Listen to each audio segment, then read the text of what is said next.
I knew today would change everything the moment the manager pointed toward the VIP section. 6 months pregnant, my oversized hoodie was barely doing its job anymore. Hiding the rounded swell of my belly was becoming impossible. But what choice did I have? Refusing meant being on the streets by morning, and winter was already biting hard. The tray felt heavier than usual as I made my way down the dark corridor where bass-heavy music pounded through the walls. Room 512. I knocked once, a formality no one here cared about, and pushed inside without waiting for an answer. In places like this, Omega waiters were invisible until needed. The scene inside was typical of these high-roller rooms. Thick cigar smoke hung in the air. Expensive liquor bottles crowded the table and 4 alphas sat sprawled across velvet couches. Their suits probably cost more than I'd make in a year. Their watches even more. Everything about them screamed wealth and power. But my attention snagged on one alpha in particular. He stood by the floor-to-ceiling window, separate from the group. Tall, with a sharp jawline that could cut glass. He possessed an aura that dominated the entire room without him saying a word. Unlike his companions, he wasn't drinking. He was observing, dark brown eyes scanning everything with the focus of a predator guarding territory. "Hey, sweetheart. Over here." The drunk alpha's voice yanked me back to reality. He was gesturing impatiently, already 3 drinks past coherent. I approached their table carefully, arranging bottles on the tray with shaking hands. Pregnancy hormones had made me weaker, more vulnerable. Every movement required conscious effort. "You're new, aren't you?" The drunk alpha leaned forward with a smirk that made my skin crawl.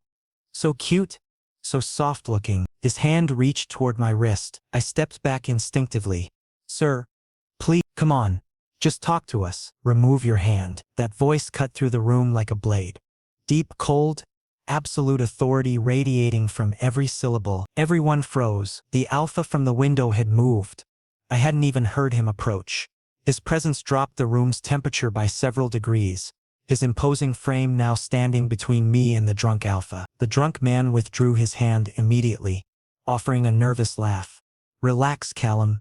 Just messing around." Callum. Why did that name sound familiar? "Leave," Callum said to me, his tone commanding but somehow protective. I quickly gathered my tray and headed for the exit, relief flooding through me. But just as I reached the door, disaster struck. My foot caught on a loose edge of the carpet. Balance gone, I pitched forward. I fell hard. The tray crashed spectacularly, glass shattering, bottles breaking, liquid spreading across expensive carpet. But none of that mattered.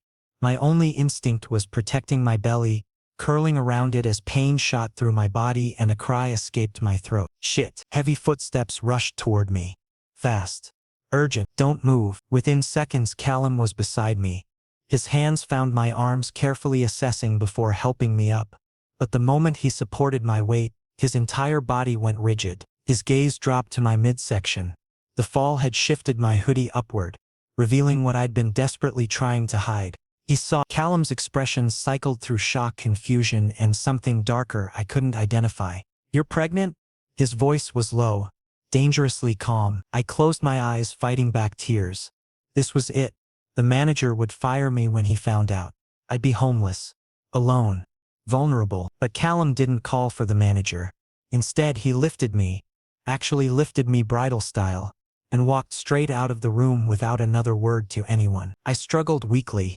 "Sir, please let me go. Be quiet." The finality in his tone silenced me immediately. He carried me through the building, drawing shocked stares from staff and patrons alike, until we reached the basement parking garage. A sleek black Audi waited there. He placed me carefully in the passenger seat before sliding behind the wheel. The engine roared to life. What's happening?" Panic crept into my voice. Callum didn't look at me. His jaw was tight, eyes fixed on the road ahead as he navigated out of the parking structure. "Your name?" "J. Jasper." He drew a sharp breath, as if my name meant something significant. "How far along are you?" Asked. 6 months. His grip on the steering wheel tightened until his knuckles turned white. His breathing pattern changed, like he was calculating something crucial in his mind. Then he grabbed his phone and made a call. "Dr. Reed." "Yes, it's me. Emergency. I need you now." What was happening? I was in a stranger's car, being taken God knows where, and somehow I wasn't terrified. His presence, despite everything, made me feel safe. The car stopped at an exclusive apartment building, its underground parking screaming wealth. Callum took my hand, firm but gentle, and led me to a private elevator. He pressed the penthouse button. Silence filled the elevator, heavy and uncomfortable. I finally gathered courage to ask, "Why are you helping me?" Callum looked at me then. His dark brown eyes held conflict, guilt, and something else I couldn't read. Because the elevator doors opened, revealing a stunning modern penthouse with city lights twinkling beyond massive windows. He paused, then finished his sentence. "Because that baby might be mine." My world shattered. What are you saying?" Callum pulled me inside and closed the door. He removed his coat, rolled up his sleeves, and sat on the couch facing me with an intensity that made breathing difficult. 6 months ago, Grand Celestial Hotel, room 11508. Corporate gala night. My breath stopped completely. That night when I'd accidentally wandered to the wrong floor in my cleaning uniform, when I'd entered the wrong room, when I'd encountered an alpha I whispered. "You were there?" Callum closed his eyes, his face a canvas of guilt, regret, and anger, all directed inward. "Yes, I was there, and I've been searching for you for 6 months." I collapsed onto the sofa, overwhelmed. Everything was happening too fast for my mind to process. My head spun with implications I wasn't ready to face. Callum Thorne, as he'd finally introduced himself, stood by the floor-to-ceiling windows, city lights creating a silhouette around him. He remained silent for a long moment, seemingly searching the right words. "Why did you search for me?" I asked, my voice barely steady. Callum kept his back turned, shoulders tense. "Because that night was wrong. I was drugged, a business rival's doing. When I regained consciousness, you were already gone. Only your scent remained. Pine and something sweet. I could never forget it." He finally turned to face me, genuine pain evident in his eyes. I knew something significant had happened. Something important, but there was no trace of you. Hotel records showed nothing. Security footage had gaps. It was like you didn't exist at all. "Because I don't," I said bitterly. "Not officially. I'm an undocumented Omega. No identification, no registered address, nothing. The system doesn't even know I'm alive." Callum's face hardened, his jaw clenching. "That changes now." He pulled out his phone and dialed quickly. "Dr. Reed." "Yes. Come to the penthouse." Immediately, I tried to protest. "This isn't necessary." "It is," Callum stated firmly. "You and the baby need proper medical attention." His tone left no room for argument. I fell silent. 15 minutes later, Dr. Reed arrived, a professional beta in his mid-30s with a calm, reassuring demeanor. His medical bag looked well used and expertly maintained. "Callum," he greeted before turning to me with a gentle smile. "And you must be Jasper." He conducted a thorough examination. Blood pressure, heartbeat, basic vitals. Then he produced a portable ultrasound machine. "This gel will feel cold," Dr. Reed warned as he applied it to my exposed belly. When the screen flickered to life, showing a tiny moving figure, my throat constricted. Tears welled up automatically. I'd never actually seen the baby before. "Healthy," Dr. Reed confirmed with a smile. "Strong heartbeat. However, Jasper, I'm seeing clear signs of malnutrition. You need proper nutrition and rest. Starting immediately." Callum stood nearby, watching the screen with intense focus. His expression was unreadable, but his eyes remained fixed on the baby's image like he was mesmerized. Dr. Reed wrote prescriptions, vitamins, supplements, a detailed diet plan, then pulled Callum aside before leaving. I could hear their muffled conversation. "Requires serious care, must avoid stress. Full bed rest recommended." After Dr. Reed departed, awkward silence settled over the penthouse. Callum finally spoke, turning to face me. "You can stay here. There's a fully furnished guest room. You'll be safe." "I can't just freeload." "This isn't freeloading," Callum interrupted, stepping closer. "If that baby is mine and a DNA test will confirm it, then this is my responsibility. Yours. The baby." I was shocked. People didn't just trust like this. Especially not wealthy, powerful people. "You believe me? Without proof?" Callum approached until he was very close. I could smell his scent, cedarwood mixed with something distinctly alpha. "Your scent. It's exactly what I remembered from that night." Alphas never forget scents, especially when a bond begins forming. His proximity made my heart race. I wanted to step back but couldn't move. There's one condition, Callum continued, maintaining eye contact. What? This arrangement will be professional. Legal. A contract. You'll be safe. The baby will be safe. I'll provide financial support, medical care, everything the baby needs. But, he paused uncomfortably. But what?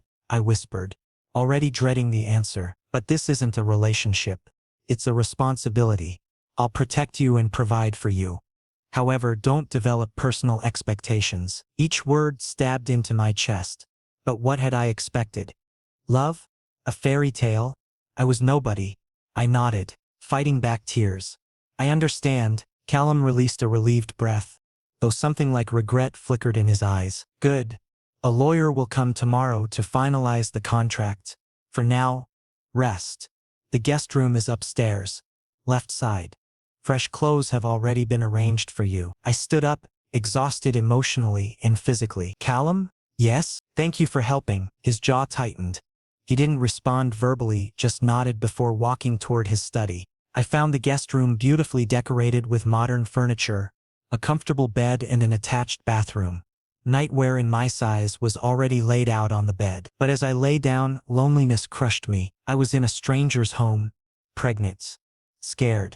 And that stranger was my baby's father, but he saw me only as a responsibility, a burden he'd accepted. I touched my belly, feeling the baby's gentle movements. We'll be okay, I whispered to my unborn child.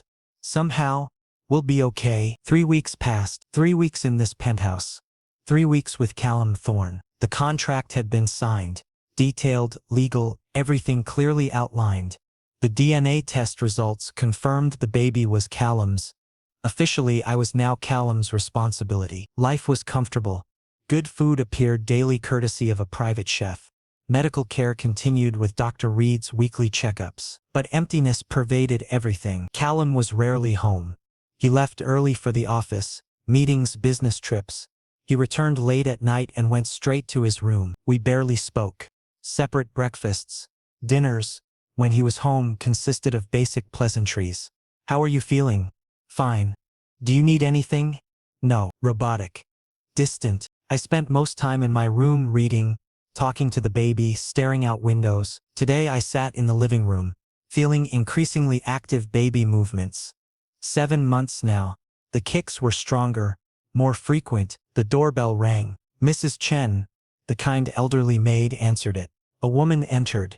Designer dress worth thousands. Red bottom heels. Obviously Louboutin, perfectly styled hair, flawless makeup. Her aura radiated pure confidence and entitlement. She looked at me sitting on the sofa in comfortable clothes, obviously pregnant, and disgust filled her eyes. Undisguised, clear disgust. Who are you? She demanded, as if this were her home. I stood awkwardly. I'm Jasper. And you are? Serena Blake, Callum's business partner. She paused deliberately, watching for my reaction. And his fiancé. My world stopped. Fiancé? Callum was engaged? Serena approached, her heels clicking against the floor. Her eyes went to my belly, then my face. So it's true, Callum took in a charity case. This isn't charity.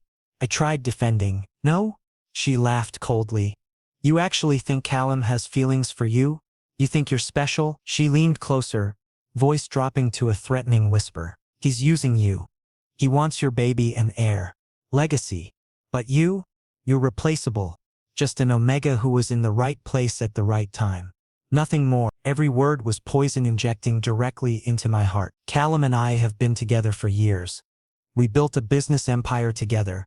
We have family connections, social standing. You think some nobody omega can replace all that? Her look was contemptuous.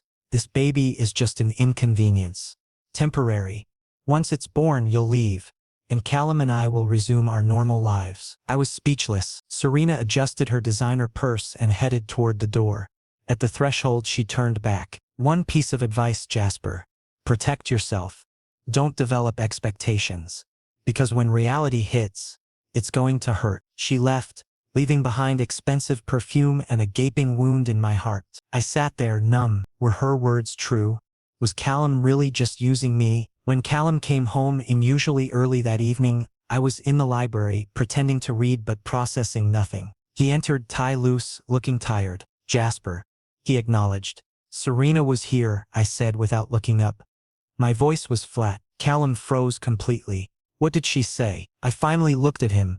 That you're her fiancé. That this baby is just for an heir. That I'm replaceable. Painful silence. Callum removed his coat slowly, deliberately. Jasper, is it true? I asked directly. Are you going to marry her? Callum's jaw clenched, his eyes conflicted. It's arranged, for a business merger. Both families decided years ago, so it's true. I laughed bitterly, self-deprecatingly. Fine. I understand. This is an arrangement. A contract. I shouldn't have expected. Expected what? Callum suddenly snapped, stepping closer. I was shocked. This was the first time Callum had reacted this way. That I might mean something to you, I said quietly, standing up. That you might see me as more than just a responsibility. Callum remained silent, but his eyes held a storm. Then he ran a hand through his hair, a frustrated gesture. Jasper, I don't know what I'm feeling. My entire life was planned, organized, predictable. Then you arrived, and everything became chaotic. He looked at me, vulnerable, raw. This arrangement, it's not just an arrangement anymore. At least not for me. My heart stopped. What? But Callum rebuilt his walls almost immediately. His expression became neutral. Forget it. Rest. You have an appointment with Dr. Reed tomorrow. He walked to his room. I stood there alone, confused, hurt, but also hopeful. Maybe he was feeling something too. Maybe this wasn't just an arrangement. Maybe. The next morning when I woke, Callum had already left. The usual routine, but a handwritten note waited on the kitchen counter in Callum's neat script. Eat breakfast. Dr. Reed arrives at 11. I'll return by evening. Tell Mrs. Chen if you need anything. Simple. Professional. Yet he'd taken time to write it. I smiled slightly. Perhaps last night's conversation had shifted something between us. Dr. Reed's checkup was routine. Everything normal. The baby was healthy with a strong heartbeat. Jasper, Dr. Reed said seriously while packing his equipment. You must avoid stress. This is critical for both your health and the baby's. Any emotional turmoil directly affects the baby. I nodded, though I had no idea how to avoid stress when my heart was already in turmoil. After Dr. Reed left, I decided fresh air might help. I went to the building's terrace, accessible through a private staircase from the penthouse. The city view was breathtaking. Afternoon sun warmed my skin. The breeze felt gentle and refreshing. I stood near the railing and began talking to my belly, a habit that had developed over recent weeks. You know, your father is complicated. Very complicated. But I think deep down, he's good. He just doesn't know how to express it. Maybe he never learned. Really? I jumped, heart nearly stopping. Callum stood at the terrace door. He'd removed his suit jacket. Sleeves were rolled up. Tie hung loose. When did you arrive? I stammered. Just now. My meeting got cancelled, so I came home early. He approached me. Were you talking to the baby? Embarrassment heated my face. Yes. It seems foolish. No, Callum interrupted with genuine warmth in his tone. It doesn't. Actually, it's nice. He came to the railing beside me and looked out at the city. We stood side by side, close but not touching. Silence settled, but it felt comfortable this time. I gathered courage to ask the question that had haunted me since last night. About Serena. Are you really going to marry her? Callum's jaw tightened. His grip on the railing became white-knuckled. I don't know. Why not? He looked at me. Dark brown eyes, intense and vulnerable. Because since you arrived, everything's confusing. What was clear and decided before, now nothing is clear. My breath caught. Callum, I thought you were just a responsibility. He continued, turning to face me fully. Only a responsibility. An obligation. But now, he stepped closer. Now when you're home, this place feels different. Not empty, warm. When I'm at the office, I think about whether you're okay, whether you've eaten, whether the baby kicked. When you talk to the baby, he struggled with the words. You what? I whispered, barely breathing. I feel something. Something I've never felt before. My heart raced. Tears filled my eyes. Callum, this is dangerous. You're engaged. You're not just anything, Callum said firmly, gently cupping my face. Jasper, You're important. I don't know when or how it happened, but you are, and I can't ignore this anymore." He touched his forehead to mine, intimate. Vulnerable. "I'm ending things with Serena." My eyes widened in shock. "What?" "But the business merger." "Forget the merger," Callum said with intensity. "I can't stay in an arrangement when my heart is somewhere else. When I think about the future and only see you and the baby." Was this real? "Your heart is somewhere else?" Callum smiled, the first genuine smile I'd ever seen from him. Soft. Warm. "Yes. With you." Then he kissed me. Soft. Gentle. Tentative, as if asking permission. I responded, leaning into the kiss and into him. When we separated, I couldn't stop the tears, relief, joy, fear, all mixed together. "I love you," I confessed, voice cracking. "I don't know when it happened, but I do." Callum's eyes softened. He gently wiped away my tears. "Me too. Maybe from the first day when I saw you on the floor protecting your belly. Maybe since then, but I couldn't accept it. I was afraid." "Of what?" "Of feelings. Of losing control.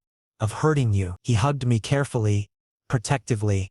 My head rested against his chest where I could hear his heartbeat, fast, nervous. "From now on, no more contracts. No more arrangements. Just us. Family." I nodded, crying silently against his chest. Finally something felt right. Finally I'd come home. But happiness never lasts long. The next afternoon, Callum and I were in the living room. He was working on his laptop while I read a book, when sudden sharp pain shot through my lower abdomen. I gasped. The book fell from my hands. "Jasper?" Callum was immediately alert, setting aside his laptop. "What happened?" "I'm okay." "Then witness." My pants became soaked with liquid. Panic set in instantly. "Callum, I think my water just broke." Callum's face went pale, but he immediately shifted into action mode. "Okay. Stay calm. Deep breaths. We're going to the hospital. Right now." He carefully helped me up, practically carrying me, and got me to the elevator. Mrs. Chen had the pre-packed emergency bag ready. The car ride to the hospital was the fastest I'd ever experienced. Callum held my hand continuously while driving expertly despite obvious panic. "Everything will be fine." He kept repeating. "You're strong. The baby's strong. Everything will be fine." At the emergency room, Dr. Reed was already waiting. Callum had called ahead. "How far apart are the contractions?" Dr. Reed asked professionally, while checking my vitals. 5. No. 4 minutes. I managed between gasps of pain. "You're not fully dilated yet, but labor is active. We need to get you to the delivery room. Prepare him." Nurses transferred me to a gurney. Callum held my hand, walking alongside. "I'm here," he kept saying. "I'm not going anywhere." In the delivery room, the next few hours blurred together. Pain, intense, overwhelming pain. Screaming. Callum's voice encouraging me, his hand gripping mine tightly. "Push, Jasper. A little more. You're doing amazing. Almost there. I can see the head. Keep going, baby." Then, a cry. The baby's cry. Loud. Strong. Dr. Reed smiled genuinely and warmly. "It's a boy. Healthy. Perfect Apgar scores." I was completely exhausted and drained. But when Dr. Reed cleaned the baby and placed him on my chest, everything was worth it. Small, pink, beautiful, perfect features. Callum stood beside me, tears flowing freely. The first time I'd seen him openly emotional. "He's perfect," Callum whispered, voice thick with emotion. "Just like you." I smiled despite the exhaustion. "What should we name him?" Callum gently touched the baby. Tiny fingers, soft hair. "River. River Thorn. River. Perfect." "Hello, River," I whispered. "Your papa and daddy love you so much." River made a soft sound, as if responding. Callum kissed my forehead, gentle, loving. "Thank you," he whispered. "Thank you for him. For everything." "Thank you," I replied. "For us. For this family." In that hospital room, exhausted but happy, we were complete. 4 months had passed since River's birth, and every single day felt like a miracle I didn't deserve but desperately wanted to keep. Life had transformed completely. Callum had officially ended his engagement with Serena. There had been intense meetings, lawyers poring over contracts, tense negotiations about the business merger. But through it all, Callum remained absolutely firm in his decision. She'd been furious, naturally, threatening lawsuits and public scandals. But Callum hadn't wavered even once. He'd made it crystal clear to everyone. Investors, board members, society, that his priority was River and me. Only us. Nothing else mattered. We'd officially become a family in every legal sense.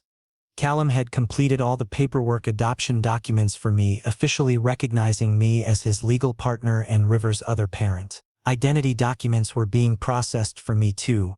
Birth certificate, social security number, everything.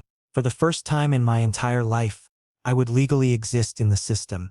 I'd have an identity, a name, a place in the world. This particular morning started with the kind of beautiful chaos I'd grown to love. I was in the kitchen making breakfast pancakes.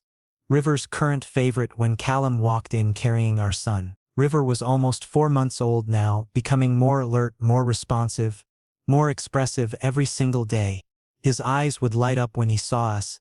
His tiny hands would reach out, and those baby sounds he made melted my heart every time. "Look, River, your daddy's making breakfast," Callum said in that special soft voice he reserved only for our baby, a tone I'd never heard him use in any business meeting or professional setting. "Smells absolutely delicious, doesn't it, little man?" River cooed in response, his tiny fist gripping Callum's expensive dress shirt, the one he'd need to change before heading to the office. I smiled at the domestic scene before me.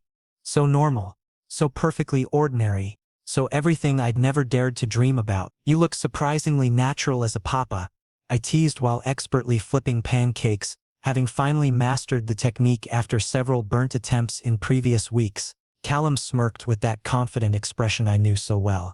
"I excel at everything I do, obviously." I rolled my eyes dramatically, laughing at his typical arrogance that somehow seemed endearing rather than annoying. River suddenly giggled, that adorable baby laugh that had become his new favorite activity, especially when he sensed the playful energy between us. "See, he's definitely disagreeing with your assessment," I joked, pointing my spatula at them. Callum gave an exaggerated mock-offended expression, looking down at River with pretend hurt.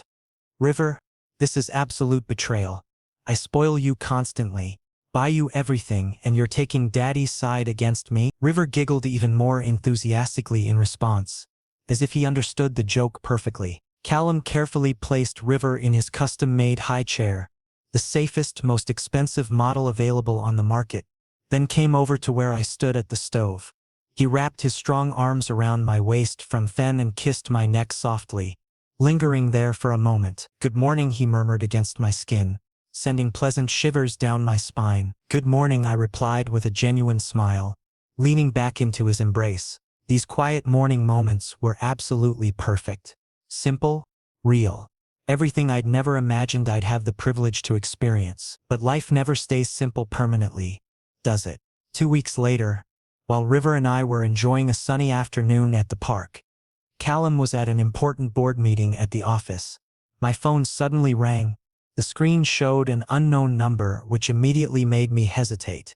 I almost didn't answer, but something compelled me to pick up. "Hello, Jasper?" That voice, that specific tone and cadence I hadn't heard in 7 long years. My heart literally stopped beating for a moment. A voice from my past I'd convinced myself I'd never hear again. "Warren?" Painful silence stretched between us. Then, "Yes, son, it's me, Warren, my biological father. The man who'd violently thrown me out of our house at 17 years old when he discovered I was an Omega instead of the Beta he'd expected and wanted. The man who'd screamed that no Omega would ever live under his roof. That I was an embarrassment to the family name, a disgrace that needed to be removed from his life. Completely. "How did you possibly get my number?" I asked, my voice cold and defensive. "I saw you on the news coverage. The entire court case with Callum Thorne. Your name was mentioned. Your face was shown in photographs. I recognized you immediately. Even after all these years, I remained completely silent, processing this unexpected intrusion." River played contentedly in his stroller nearby, completely oblivious to the emotional turmoil suddenly churning inside me. "I want to meet with you. We need to talk, Jasper. Please." "Talk?" I gave a bitter, hollow laugh that held no humor whatsoever. "After 7 entire years of complete silence?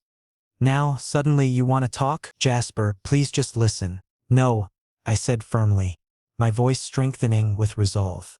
"You made your choice very clearly back then. I'm not your responsibility anymore, and you're certainly not mine. Goodbye, Warren. I ended the call abruptly, but my hands were shaking uncontrollably afterward. When I arrived back home, Callum was already there unusually early, which immediately told me something had prompted him to leave work.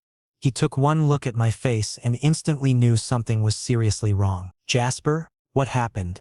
He carefully took River from my trembling arms and studied my expression with genuine concern.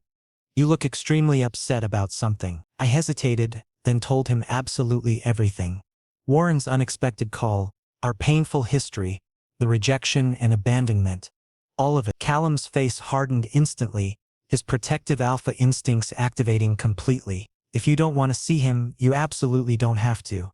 I'll personally keep him away from you if that becomes necessary. I smiled gratefully at his unwavering support. Thank you for understanding. But over the following days, Warren's calls and text messages continued persistently. Apologies filled with regret. Desperate requests to meet face to face.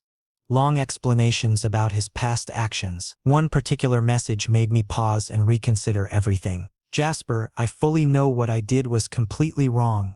Absolutely unforgivable. But please just give me one single chance to explain myself properly. I'm still your father regardless of everything. I genuinely want to be part of your life again. Part of my grandson's life. Please consider it. Grandson. He knew about River's existence. I showed the message to Callum, seeking his honest opinion. What do you think I should do? I asked, genuinely confused about the right choice. Callum was thoughtful and careful in his response. He gently placed River in his crib. Our son was sleeping peacefully, then came to sit beside me. This is entirely your decision, Jasper. Completely and absolutely. But if you want to cautiously give him a second chance, I'll fully support you. I'll be right there with you through everything. But, I prompted, sensing hesitation. But Callum said with complete seriousness, if he hurts you again in any way, I'll personally ensure he never comes anywhere near you again. I nodded, deeply grateful for his protective support. After 2 full days of careful consideration, weighing every possible outcome, I finally called Warren back. One meeting only. Public place. Callum comes with me. Non-negotiable. Warren agreed immediately without any arguments. We arranged to meet at a quiet cafe in neutral territory where I'd feel safe. Callum and I sat together on one side of the table. Warren sat alone on the other. Warren looked significantly older than I remembered. Much older than his actual age would suggest. Gray hair where there had been brown. Deep exhaustion in his eyes. Jasper, he said softly, his voice cracking slightly. Thank you for agreeing to meet me. I stayed completely silent, letting him speak first. Under the table, Callum held my hand firmly, silent support and strength. Warren continued carefully. I'll get straight to the point without wasting time. What I did to you, throwing you out, rejecting you completely, was absolutely wrong. Completely unforgivable. I'm only truly realizing the depth of my mistakes. Real tears filled his eyes, not the fake emotional manipulation I'd feared. I was genuinely scared back then. Terrified of society's harsh judgment. What people would say about our family, how it would negatively affect my business reputation and social standing. But in protecting those meaningless things, I was my only son, and I feel that crushing regret every single day without exception. My throat tightened painfully. I struggled to control the overwhelming emotions threatening to surface. You honestly think one simple apology magically fixes everything? I asked quietly but firmly. No, Warren said with complete honesty, shaking his head sadly. I know it's not remotely that easy. I'm not asking for immediate forgiveness right now. I just want the opportunity to slowly be part of your life again. If you'll possibly allow it. Slowly. Carefully. Earning back trust gradually. He looked at me with genuine pleading in his eyes. And my grandson, River. I desperately want to know him, to be his grandfather. Callum squeezed my hand gently under the table, silently reminding me that the final decision was entirely mine to make. I took a deep, steadying breath. One chance, I finally said after a long pause. Only one, slowly. You'll have to actively earn trust back. And if you ever hurt me again, I won't, Warren said quickly and emphatically. I absolutely promise. I'll prove myself through actions. Not just words. He placed his business card on the table between us. Contact information, home address clearly printed. Call me whenever you feel ready. I'll wait however long it takes. The meeting ended awkwardly but perhaps with a tiny seed of hope planted. In the car afterward, Callum hugged me tightly. I'm incredibly proud of you, he said sincerely. Whatever you ultimately decided, I'm proud of your strength. I buried my face against his chest, letting the emotions finally flow. Maybe healing was genuinely possible. Maybe second chances were actually real. Maybe. The following weeks involved slowly, cautiously reconnecting with Warren. Carefully supervised coffee meetings at public cafes, brief park visits with River where Callum was always present and watchful, phone conversations that gradually became less strained and awkward. Warren seemed genuinely changed, transformed, deeply regretful in ways that felt authentic rather than performative. When he first held River, moving carefully and nervously as if handling the most precious, fragile thing in existence, tears filled his eyes and spilled down his weathered cheeks. He looks exactly like you did as a tiny baby, Warren whispered with wonder and pain mixed together. Same eyes, same expressions. Perhaps families truly could heal from deep wounds. Perhaps forgiveness was possible even after years of hurt. River's first birthday arrived. A significant milestone we'd been planning for weeks. We organized a small celebration party, close friends only. Dr. Reed, who'd been there from the beginning. Mrs. Chen, who'd become like family. And we'd invited Warren after much discussion. Callum welcomed him respectfully but cautiously, watching his interactions carefully for any signs of the man who'd hurt me years ago. River sat in his special high chair before his custom-made, completely baby-safe cake, absolutely mesmerized by the single flickering candle on top. "Happy birthday to you. Happy birthday to you," everyone sang together, voices blending warmly. River suddenly plunged his entire hand directly into the soft cake and giggled with pure delight. Frosting spread everywhere, covering his face completely, stuck in his soft hair smeared across his new birthday outfit. Callum and I exchanged knowing looks, smiling broadly and feeling genuinely happy together. This perfect moment was everything. Later that evening, after all the guests had departed and River was sleeping soundly, Callum and I went to our favorite spot on the terrace. City lights sparkled magnificently below us. The night air was pleasantly cool. "You know," Callum said thoughtfully, his arm wrapped securely around my shoulders, "exactly 1 year ago, I genuinely believed my life was completely set. Perfectly planned, entirely predictable. Business strategies, the Serena engagement and merger. Everything decided and arranged." He looked directly at me with incredibly soft eyes. "Then you appeared, and absolutely everything changed. Completely transformed." I smiled warmly at his words. "Good change or bad change?" Callum pulled me tighter into his strong arms. "The absolute best change. The best thing that has ever happened to me in my entire life." He kissed me softly and lovingly, filled with unspoken promises. "I want to ask you something important," Callum said seriously, breaking our kiss. "What is it?" He reached into his pocket and pulled out a small velvet box. A ring box. My breath stopped completely. "Jasper, I know we're already a family, legally and emotionally, but I want it completely official, publicly recognized. Married." He opened the box carefully, revealing an absolutely elegant ring, a simple platinum band with small, perfectly cut diamonds embedded tastefully. "Will you marry me?" Happy tears filled my eyes instantly, blurring my vision. "Callum, I promise you," he continued, his voice thick with genuine emotion, "I'll always protect you fiercely, love you completely, be the absolute best papa to River. With you I want to become a genuinely better person, every single day." "Yes," I interrupted, smiling brilliantly through my tears. "Yes, I'll absolutely marry you. Obviously yes." Callum lifted me completely off my feet and spun me around, both of us laughing freely, genuinely happy, feeling completely free. He carefully slipped the ring onto my finger. Perfect fit. Absolutely beautiful. He kissed me again, deeper and more passionate this time. In that perfect moment on the terrace under the glittering city lights, I knew with absolute certainty this was truly the beginning of my happily ever after, and I was completely ready for everything ahead. Wedding planning proved intense but wonderfully exciting. Callum insisted I have absolutely everything I wanted. Budget? Completely unlimited. Guest list? Entirely my choice. Venue?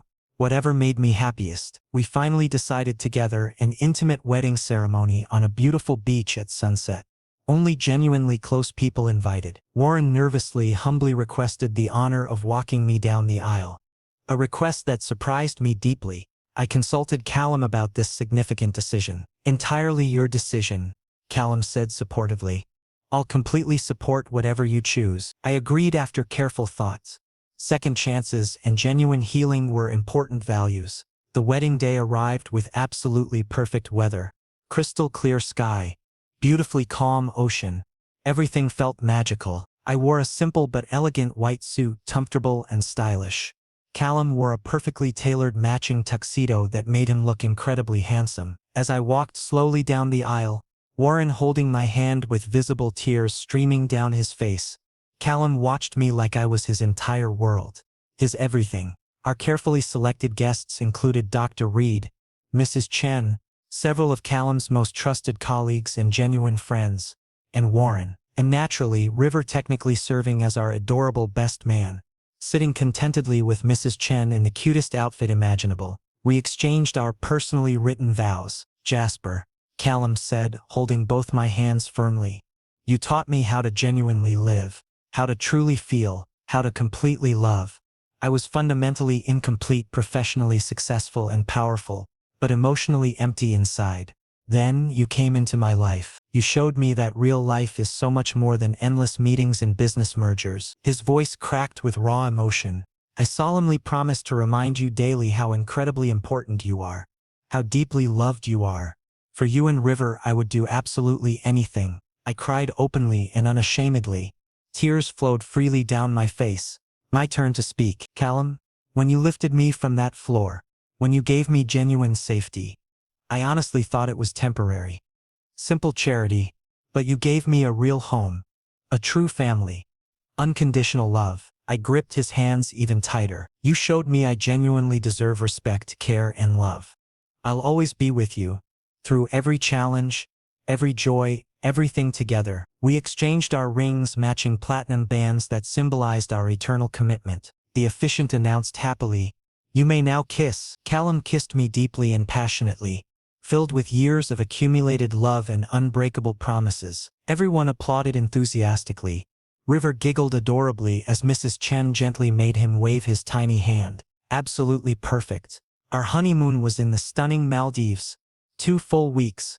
Private luxury villa. Breathtaking ocean view. Complete privacy. Warren volunteered to care for River and surprisingly, Callum trusted him completely after thorough discussion. He's genuinely proving himself, Callum said confidently. And this is our special time together. The Maldives was pure paradise. Morning beach walks holding hands. Romantic evening dinners under stars. And complete blissful privacy. One particular night, we lay together beside the gently rolling ocean under brilliant stars. Soothing waves created peaceful sounds. Did you ever imagine life would be like this?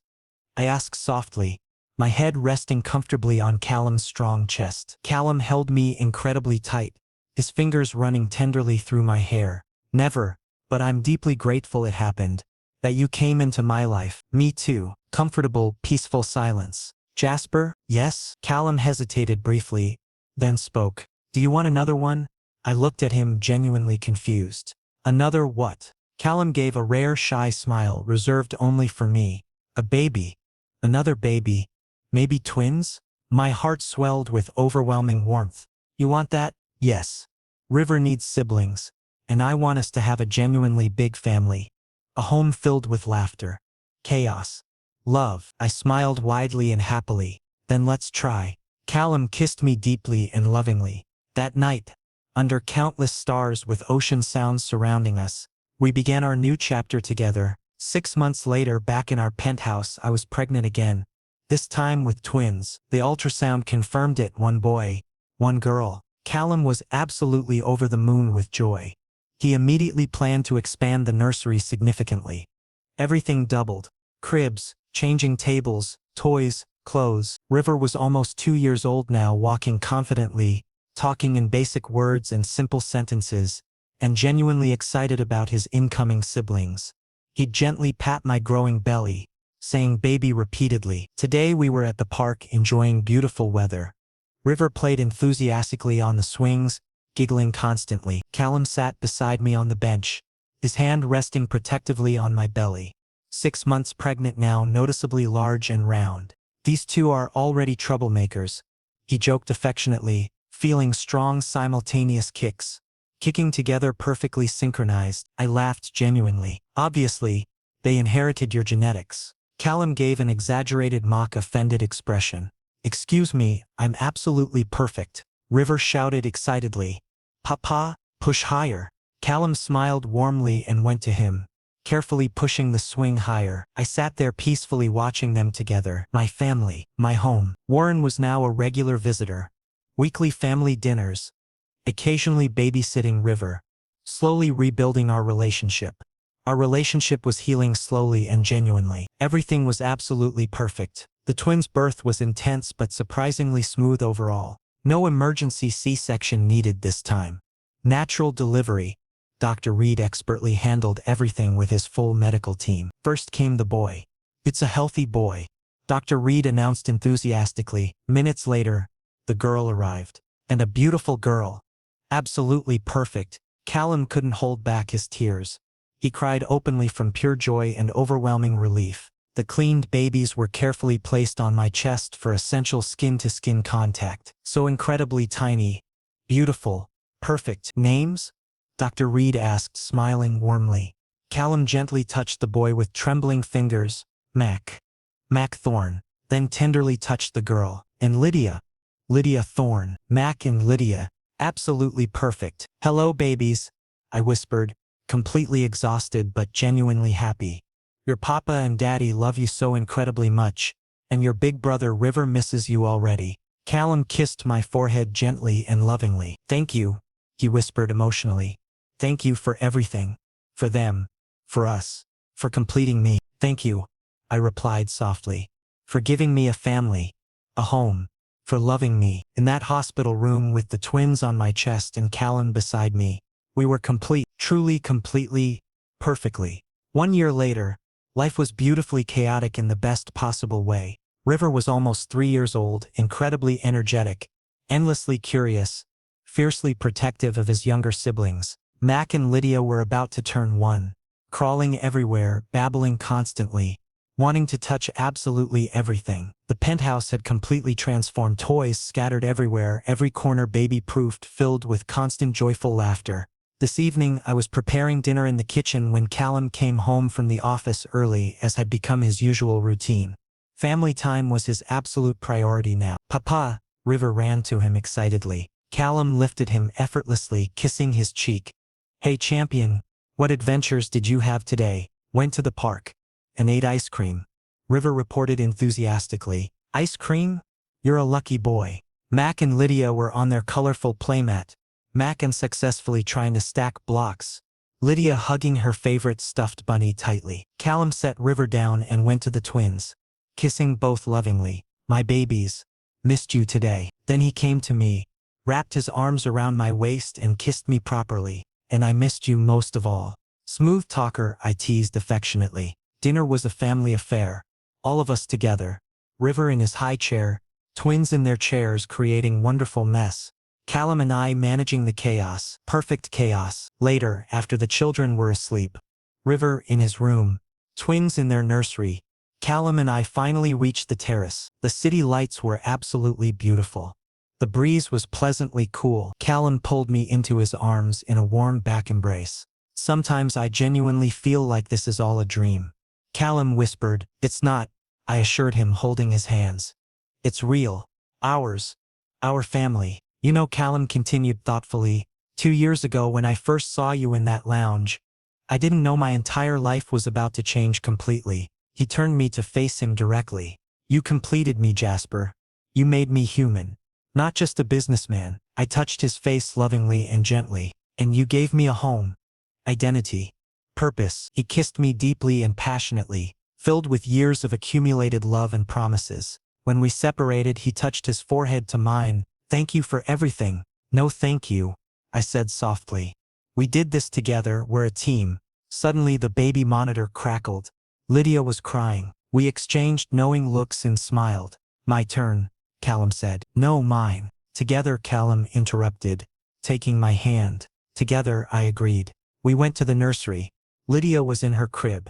Tears streaming, Callum carefully lifted her. Shh, baby. Papa's here, Daddy's here too. I started singing a gentle lullaby, the same one I sang for River. Lydia slowly calmed, resting her head on Callum's chest. Mac began stirring. I lifted him too, rocking gently. We stood there, me holding Mac, Callum holding Lydia, softly humming. River appeared from his room, rubbing sleepy eyes. Daddy, Papa, I can't sleep. Callum smiled. Come on, let's all sleep together. We went to the master bedroom with its king-size bed. Callum and I lay in the middle, River on one side, Mac and Lydia on the other, carefully positioned. Tell a story, River demanded. Callum began a fairy tale in a soft, soothing voice. Slowly, one by one, everyone fell asleep. River first, then the twins. I looked at Callum. His eyes were already on me. I love you, I mouthed silently. I love you too, he replied. Forever. In that moment, in bed with our 3 children, I knew this journey started with struggle, filled with pain, loaded with fear, had finally reached its perfect destination. Home, love, family, acceptance, forever. The next morning when I woke, everyone was still sleeping peacefully. Callum had River cuddled against him protectively. Mac and Lydia were on my side. I carefully got out of bed and went to the window. The sunrise was absolutely beautiful. A new day. A new beginning. The same love. I looked at my sleeping family. This was everything. Everything I'd ever wanted. Everything I deserved. And I had finally come home. Permanently. Warren had become a genuine part of our lives. A loving grandfather to all 3 children. A redeemed father to me. The wounds had healed slowly but completely. Dr. Reed remained our trusted friend and doctor. Mrs. Chen had become family. Our home was filled with laughter, chaos, love, and endless joy. Callum had transformed from a cold businessman into a warm, loving husband and father. I had transformed from an invisible, undocumented Omega into a cherished partner, father, and whole person. River, Mac, and Lydia would grow up surrounded by unconditional love, never knowing the pain of rejection. This was our happy ending, our forever beginning, our home.